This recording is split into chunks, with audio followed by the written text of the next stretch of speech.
Бұл осы жазушы Мұхтар Мағауин дүниеге келген Босаға деп аталатын жер. Көп бейіт дейді. Осы жерде неше атамыздың сүйегі жатыр. Әкеміздің Вашингтондағы жатқан жерінен топырақ алып келдік.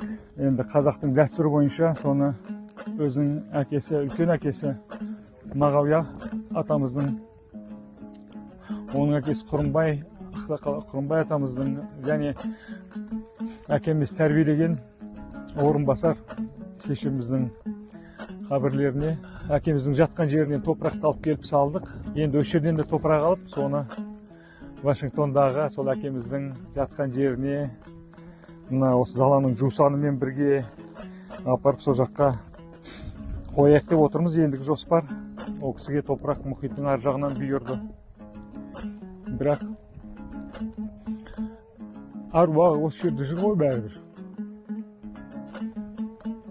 Сол өзі аруаққа қатты сенетін, аруақ болмаса қазақ жоқ деп айтатын. Сондықтан